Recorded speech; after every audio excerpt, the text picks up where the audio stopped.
Hey guys, it's opening day here in Illinois, and look forward to this afternoon's hunt if I get to go, and I'll explain that in a little bit. But if you guys watch the Chasing Giants podcast, you've probably seen me introduce my new target buck, Zacchaeus, that I'm going to be after this year. And this is a deer that I had high hopes for. He made a big jump in antler score a year ago. So I've been watching him for 3 years now. He's 5.5 this year. When he was 3.5, he was a good 3.5, but he really wasn't super.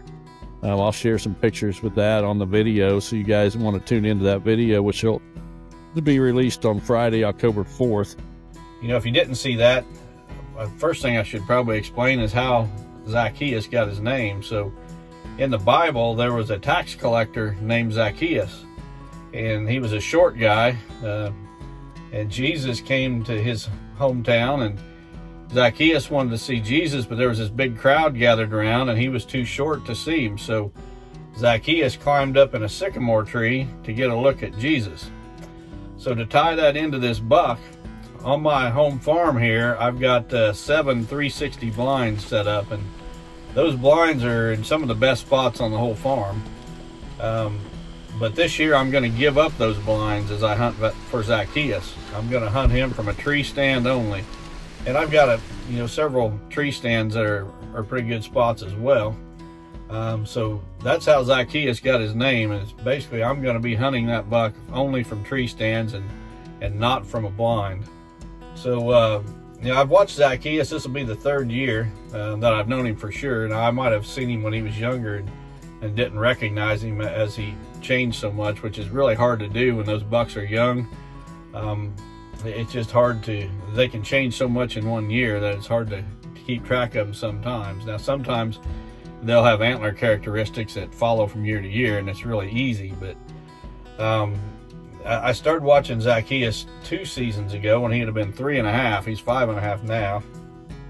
He was just a clean 5x5, really long brow tines and little stickers off of each brow. So that's been his signature antler characteristic, is those long brows. And well, the next year he really blew up to the point where it took me a little bit to recognize which buck it was, but those long brows again were the giveaway. And this picture makes him look a little bit better than he really was last year. My son-in-law Corey found one of the shed antlers this spring on my place, and I measured that antler and used photos of the buck to gauge what the other antler would have scored, and I came up with a score of around 178 inches a year ago. And he's put on a few inches, this year. I suspect he's in the low 190s, but we'll see. Get him on the ground, hopefully. But he's a wild buck. Anything could happen. Somebody else could shoot him. EHD might get him. Get hit by a car. There's any number of things that could happen. So it's a far from guaranteed deal. But that's going to be my target buck this year anyway. Opening day, I sit here. I didn't hunt this morning, as I rarely hunt early October mornings, but definitely plan to go out this afternoon if I can. And I say if I can. My wife is actually in the hospital right now with pneumonia, and it looks like she's probably going to be released today. And if that interferes with my evening hunt, so be it. I can always hunt another day. But I'm going to be sitting in my stand today, or this year, this whole season, with a lot of things going through my mind. You guys might remember that my oldest daughter, Andrea, about a year ago was diagnosed with breast cancer, and went through radiation, chemo, and she's still making regular visits to the doctor. And she had a scan here it was about a week ago, and the doctor told her that nothing to be concerned about on that scan. Well, she's been through this before, so she wanted a second opinion, and yesterday she went and got a second opinion, and that doctor was way more concerned than the first doctor. So got some more tests scheduled there.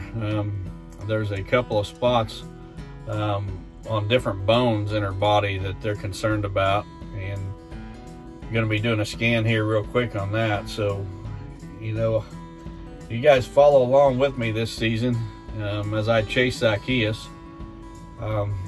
You know, I don't know what's going to happen in regards to that buck, in regards to, you know, my home life with my family and all that.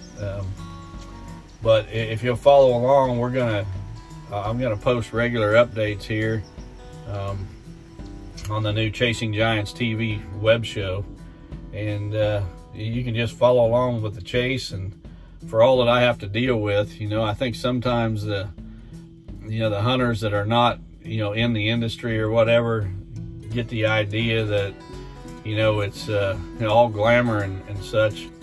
But I'm a real world hunter like everybody else, no matter how some people might want to portray it.